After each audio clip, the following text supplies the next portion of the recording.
Hello guys, நாங்கள் இப்போ வெள்ளங்கிரி போகிறதுக்காக பிளான் பண்ணியிருக்கோம். இங்கே வந்து பைக் ட்ராவல் பண்ணி தான் போயிட்டுருக்கோம். ஆக்சுவலாக வந்து நம்ம ட்ரெயின் தான் புக் பண்ணியிருக்கோம். இப்போ ரயில்வே ஸ்டேஷன் தான் போயிட்டுருக்கோம். ஸோ அதுக்கான ட்ராவல் தான் நீங்கள் பார்த்துக்கிட்டு இருக்கீங்க. ஸோ இங்கேருந்து நம்ம ட்ரெயின் ஏறி நம்ம கோயம்புத்தூர் போகிற வரைக்கும் உங்களுக்கு எதுவும் வீடியோ கிடைக்காது. சப்போஸ் நாங்கள் ஏதாவது எடுக்கிற மாதிரி இருந்தால் நான் உங்களுக்கு வீடியோ போட்டு கிளிப் போட்டு விடுறேன். ஓகேங்களா?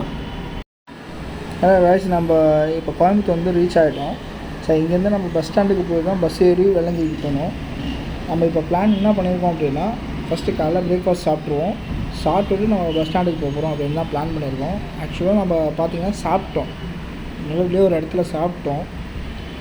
இப்போ பஸ் ஸ்டாண்டுக்கு போய் பஸ் ஏறுறது தான் உங்களுக்கு கிளிப்பிங்காக காட்டிகிட்ருக்கோம். பஸ்ஸு ஏறும்போது செம்ம ரஷ்ஷாக இருக்கும். நாங்கள் ரன்னிங்கில் தான் ஏறுறோம். அப்போ எதுவும் வீடியோ எடுக்க முடியல. இப்போது வந்து பஸ் ஸ்டாண்டு உள்ளே போய்ட்டு நாங்கள் பஸ் ஏறிடுவோம். பஸ் ஏறின ட்ரிப் தான் பார்த்துக்கிட்டு இருக்கீங்க.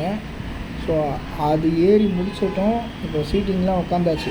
நீங்கள் இங்கேருந்து நம்ம வந்து வெள்ளங்கிரி போகிறது தான் ஃபுல் ட்ராவலே. அங்கே போயிட்டு அங்கேருந்து மலை ஏறணும். அதுதான் செம்ம த்ரில்லிங்காக இருக்கும் போது நம்ம என்ன பண்ணுறோன்றது உங்களுக்கு ஃபுல் அண்ட் ஃபுல் ஒரு வீடியோ அப்டேட்டாக உங்களுக்கு வந்து கொடுத்துக்கிட்டே இருக்கும். சரிங்களா? மலை ஏறி சாமியை பார்க்குற வரைக்கும் உங்களுக்கு ஃபுல் அண்ட் ஃபுல் வீடியோ கொடுத்துக்கிட்டே இருப்போம். ஸோ ட்ரைவ்ஸ் ஃபுல்லாகவே வந்து பார்த்திங்கன்னா, நீங்கள் வெள்ளங்கிரி போகும்போது உங்களுக்கு மலை ஏறுற மாதிரி தான் இருக்கும். ட்ரிப்பே அப்படி தான் இருக்கும். பஸ்ஸில் போகும்போதே ஒரு சுற்றி ஏறுற மாதிரி தான் இருக்கும். ஸோ ஆனால் போகிற சீனரிஸ்லாம் வந்து பார்த்திங்கன்னா கொஞ்சம் காடு மாதிரி தான் இருக்கும். நீங்கள் ஊர் சைடு போகிற பஸ்ஸாக பிடிச்சிங்கன்னா அதுக்கேற்ற மாதிரி உள்ளே போயிட்டு போகும், நல்லாயிருக்கும். ஊர் சைடில் கிராமத்தில் போகிற ஒரு பஸ் ரூட்லாம் இருக்குது. நீங்கள் அந்த ரூட் பிடிச்சிக்கோங்க. எனக்கு தெரியல, நாங்கள் ஃபஸ்ட் டைம் வரதுனால நாங்கள் இந்த பஸ் பிடிச்சிட்டோம். நாங்கள் டேரெக்டாக வந்துட்டோம். ஒன்றும் பிரச்சனை இல்லாமல் போயிட்டு தான் இருக்கோம். ஸோ எல்லாம் சீட்டிங்லாம் முடிஞ்சிச்சு. அதேமாதிரி நீங்கள் வர மாதிரி இருந்து நீங்கள் வெள்ளங்கிரி மலை ஏறுற மாதிரி இருக்கீங்க அப்படின்னா, நீங்கள் நைட்டு ட்ரெயின் ஏறி இங்கே ஒரு மத்தியானம் அந்த மாதிரி ரேஞ்சுக்கு வர மாதிரி பாருங்கள். இப்போ நம்ம வெள்ளங்கிரி அடிவாரம் வந்து ரீச் ஆகிட்டோம். இப்போ இங்கேருந்து நம்ம மலை ஏற போகிறோம். ஓகேவா? இதுதான் வந்து மெயின் என்ட்ரன்ஸு. வெள்ளங்கிரி மலை ஏறுறதுக்கு மெயின் என்ட்ரன்ஸ் இதுதான். இங்கேருந்து இந்த சைட்லேருந்து நம்ம ஏறுவோம். ஃபஸ்ட்டு இங்கேருந்து ஏறி தான் உள்ளே போக போகிறோம். இவங்க எங்கள் ஃப்ரெண்ட்ஸ் கூட தான் நம்ம போனோம். அதான் பாருங்கள் எப்படி ரெடியாக பக்காவாக இருக்காங்களா. நானும் கொஞ்சம் குண்டாக தான் இருப்பேன், ஒன்றும் பிரச்சனை கிடையாது. ஏறுறது யார் வேணால் ஏறலாம், தைரியமாக ஏறலாம். ஆனால் கொஞ்சம் பொறுமையாக டைம் எடுத்து ஏறினீங்க அப்படின்னா நீங்கள் தாராளமாக வந்து மலை ஏறி மேலே போகலாம். நீங்கள் அந்த வெயில் டைமில் ஏற ஆரம்பிச்சிங்கன்னா காலெலாம் ரொம்ப சுடும். எனக்கா செம்மையாக சுட்டுருச்சு. கால் வந்து எப்படி சுடுன்னா உங்களுக்கு பொத்தலாக ஆகிற அளவுக்கு சுடும். அந்த மாதிரி ஸ்டேஜில் தான் உங்களுக்கு சுற்றிக்கிட்டே இருக்கும். நீங்கள் வந்து ஒரு ரீசனபிள் டைமாக, அதாவது ஆஃப்டர்நூன் ஒரு 12-12:30 மேலே வந்துட்டிங்க அப்படின்னா பிரச்சனையே இருக்காது. 12:00 மேலே வந்துட்டு இங்கே வந்து ஒரு 2 hours ரெஸ்ட் எடுத்திங்கன்னா போதும். அதேமாரி உங்களுக்கு ஃபுல் டைம் அன்னதானம் கிடச்சிக்கிட்டே இருக்கும்.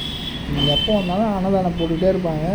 நீங்கள் எங்கேயும் போய் சாப்பிட்ணும், வெளியே போய் சாப்பிட்லாமா அப்படிலாம் நீங்கள் யோசிக்கவே தேவையில்லை. நீங்கள் இங்கே போனீங்கன்னா உங்களுக்கு அன்னதானம் கிடச்சிக்கிட்டே இருக்கும். அது விதவிதமாக சாப்பாடும் கொடுப்பாங்க.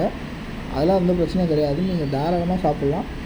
ஒரே ஒரு செக்கிங் மட்டும் இருக்கும். வாட்டர் பாட்டில்ஸு அலோடு கிடையாது, பிளாஸ்டிக் கவர்ஸ் அலோடு கிடையாது. சப்போஸ் அப்படியே மறைச்சி எடுத்துகிட்டு போகிறீங்கன்னா கூட தயவுசெய்து மேலே எங்கேயும் போடாதீங்க. எதுவாக இருந்தாலுமே இந்த பேக்கில் வச்சுக்கோங்க. ரிட்டர்ன் வந்து கீழே குப்பை தொட்டியில் போட்டுருங்க. ஏன்னா மேலே போடுறது என்னென்னா மலையில் மக்கி நம்ம காலையே வழுக்குது. சம்டைம்ஸ் மழை டைமில் வரும்போது நம்மளுக்கு தான் அது மறுபடியும் பிரச்சனை. நம்மள மாதிரி ஏறுறவங்களுக்கு தான் அது மறுபடியும் பிரச்சனையாகுது. என்ன பண்ணுங்கள், இப்போ இங்கே ஒரு செக்கிங் பாயிண்ட் இருக்கும். தயவுசெய்து அங்கே ஒரு செக்கிங் பண்ணிவிட்டு போங்க. அதேமாதிரி வாட்டர் பாட்டிலுக்கு 20 ரூபா வாங்குவாங்க சார்ஜஸ்ஸு.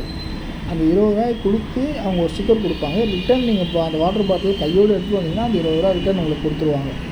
பிரச்சனை கிடையாது. ஏன்னா நாங்கள் மேலே போகிறது மட்டும்தான் என்னால் எடுக்க முடிஞ்சது. கீழே வர்றதே என்னால் எடுக்க முடியல.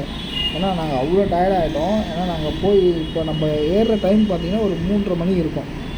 இப்போயே செம சூடு, கால்லாம் நல்லா சூடாகிடுச்சு.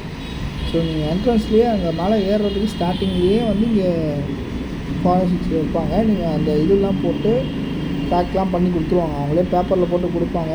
நீங்கள் அதிகமாக வந்து சாக்லேட்ஸும் ப்ரெட்டு எடுத்துகிட்டு போங்க பெஸ்ட்டு. மேலே ஒரு 2 மணி நேரத்தில் கடை இருக்கும், பிரச்சனை கிடையாது. நீங்கள் அங்கே போனீங்க அப்படின்னா சுகமாக போயிடலாம். அதேமாதிரி ஸ்டார்டிங் கோயில் ஒன்று இருக்குது, சின்னதாக பிள்ளையார் கோயிலில். அவரை வேண்டிக்கிட்டு ஏற ஆரம்பிங்க. தைரியமாக ஏறலாம். மூச்சு வாங்கன்னா உட்காந்து போங்க. நாங்கள் ஏற ஆரம்பித்தே கரெக்டாக பார்த்தீங்க அப்படின்னா 3:30 மணிக்கு ஏற ஆரம்பித்தோம். நாங்கள் விடிய காலை 2-3 மணிக்கு தான் சாமியை பார்த்தோம். பிரச்சனை இல்லை. சாமி உங்களுக்கு 24 மணி நேரமும் நம்மளுக்கு காட்சி கொடுக்க ரெடியாக இருக்காப்புல. நம்ம மேலே போய் பார்த்துட்டு அவர் வேண்டிட்டு வந்துடுவோம்.